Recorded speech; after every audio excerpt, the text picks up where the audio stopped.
नमस्कार, बिहार तक देख रहे हैं आप। मैं आपके साथ मोहित कुशवाहा। इस वक्त की सबसे बड़ी खबर कि एनडीए ने पूर्ण बहुमत के साथ जो है बहुमत का आंकड़ा पार कर लिया है। लेकिन आखिर इस बहुमत के आंकड़े को पार करने की, नीतीश कुमार को जीत दर्ज करने की वो 5 वजहें क्या थी, उस पर आज हम चर्चा करेंगे। जी हां, दरअसल जिस महिला वोटर की बात कही जा रही थी, नीतीश कुमार के साथ जो महिला वोटर की बात, चाहे फिर वो बच्चियां हो, महिलाओं के लिए काम हो, लड़कियों के लिए काम हो, उनकी शिक्षा से जुड़े काम हो, या फिर छात्रवृत्ति से लेकर स्वास्थ्य की सुविधाओं को लेकर दिए जाने वाले मानदेय की बात हो, यहां पर नीतीश कुमार को कहीं ना कहीं उस बात का सीधा सीधा फायदा मिला है। इतना ही नहीं, नीतीश कुमार को जो जीविका दीदी का कहीं ना कहीं जो योजना चलाई गई, जो सीधे डायरेक्ट बेनिफिट स्कीम यानी कि 10,000 रुपए महिलाओं के खाते में सीधे तौर पर डाले गए, उसका सीधा लाभ मिला। अब आते हैं दूसरे मुद्दे की तरफ, जिसमें नीतीश कुमार को पिछले चुनावों ने जो सबसे ज्यादा जिस मुद्दे ने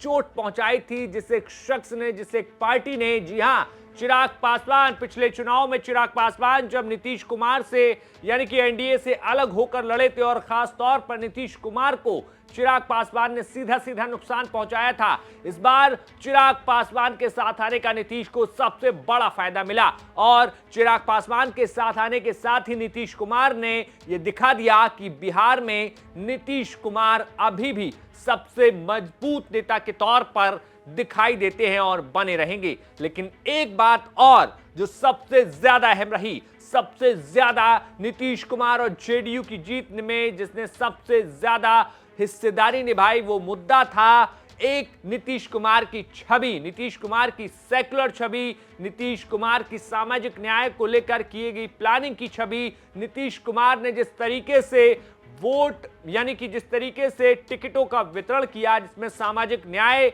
सामाजिक सोशल इंजीनियरिंग दिखाई दी, उन तमाम मुद्दों पर भी नीतीश कुमार यहां पर बाजी मारते हुए दिखाई देते हैं। जिस तरीके से लव कुश समीकरण, जो कि नीतीश कुमार का सबसे ज्यादा मजबूत समीकरण माना जाता है, जिसमें इस बार के विधानसभा चुनाव में लगभग 13 कुशवाहा प्रत्याशी को उन्होंने टिकट दिया, तो इसके साथ ही साथ 12 कुर्मी प्रत्याशियों को चुनावी मैदान में नीतीश कुमार ने उतारा था। और यही वो समीकरण था जिसके बदौलत अब नीतीश कुमार यहां पर काफी बड़े मार्जिन से पिछले चुनाव की अपेक्षा जीत दर्ज कर वापसी करते हुए दिखाई दे रहे हैं। एक बात और, जब टिकट वितरण हुआ तो इसमें कहीं ना कहीं 10 राजपूत प्रत्याशियों को भी मैदान में उतारा गया, 9 भूमिहार समाज को भी टिकट दिया गया, और तो और 4 मुस्लिम प्रत्याशियों को भी अपना प्रत्याशी जदयू ने बनाया था। तो कहीं ना कहीं जिस सोशल इंजीनियरिंग पर नीतीश कुमार ने काम किया, उसका कारण था कि अब जब नतीजे सामने आए, उसमें बहुत बड़ा जो रोल है वो सोशल इंजीनियरिंग का दिखाई देता है। इस सोशल इंजीनियरिंग, इस रिजल्ट में एक और बड़ा जो समीकरण है वो दिखाई देता है, वो है खास तौर पर नीतीश कुमार का चुनाव के वक्त एक्टिव होना। आपको याद होगा जब नीतीश कुमार ने चुनाव प्रचार की बस शुरुआत की थी, उस वक्त बिहार में मौसम किस कदर खराब था, हर तरफ बारिश का दौर था, और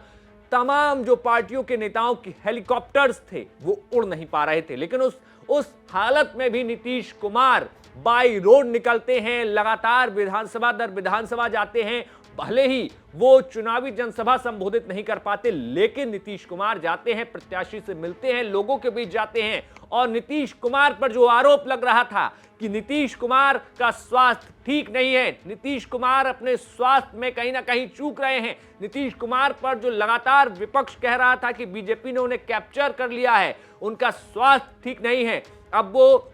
रिमोट मुख्यमंत्री हो गए हैं, इस छवि को नीतीश कुमार ने चुनाव के एन वक्त पर ध्वस्त कर दिया। नीतीश कुमार जिस तरीके से एक्टिव हुए, एक दिन में 4-4, 6-6, 8-8 रैलियां नीतीश कुमार ने की, उससे साफ कर दिया कि जो नैरेटिव विपक्ष ने बनाने की कोशिश की वो कहीं ना कहीं साफ तौर पर ध्वस्त हो गया। और नीतीश ने साफ कर दिया कि वो पूर्णतः स्वस्थ हैं, वो फिर से अगर सरकार बनती है तो मुख्यमंत्री ही बनेंगे, जिसका उन्हें फायदा मिला, और लोगों ने भरोसे के साथ नीतीश कुमार और एनडीए को वोट किया। खास तौर पर सबसे बड़ी बात इस जीत में एक और दिखाई देती है कि नीतीश कुमार और पीएम नरेंद्र मोदी की जिस जोड़ी ने सामंजस्य बैठाया, आपको वो गाना याद ही होगा जो कि बिहार विधानसभा चुनाव में खासा वायरल हुआ था, कि जोड़ी मोदी और नीतीश जी के हिट हुई, और उस हिट गाने ने अब इस जोड़ी को और ज्यादा हिट कर दिया, क्योंकि जिस तरीके से नरेंद्र मोदी के साथ पीएम नरेंद्र मोदी के साथ नीतीश कुमार लगातार जब भी बॉडी लैंग्वेज, बहुत कंफर्टेबल सिचुएशन में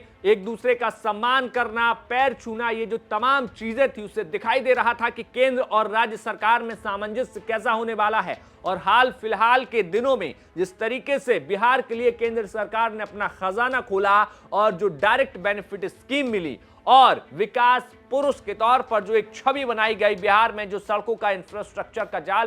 बिछाया गया, इसके साथ ही साथ जो कहा गया कि स्वास्थ्य में काम हो रहा है, भले ही बहुत जगहों पर सवाल उठाए जा रहे थे, लेकिन नीतीश कुमार पर लोगों ने अन्य पार्टियों के मुकाबले भरोसा जताया और इसी भरोसे के बलबूते अब एक बार फिर नीतीश कुमार सरकार में वापसी करते हुए दिखाई दे रहे हैं। लेकिन सवाल वही है कि अब नीतीश कुमार कब आखिर मुख्यमंत्री पद की शपथ लेंगे। ये वो 5 बड़े कारण थे जिसने तय कर दिया कि नीतीश कुमार ही बिहार में फिर से मुख्यमंत्री बनेंगे और जनता ने क्यों एक बार फिर नीतीश कुमार और एनडीए को भरोसा जताया। फिलहाल अब देखना होगा कि कब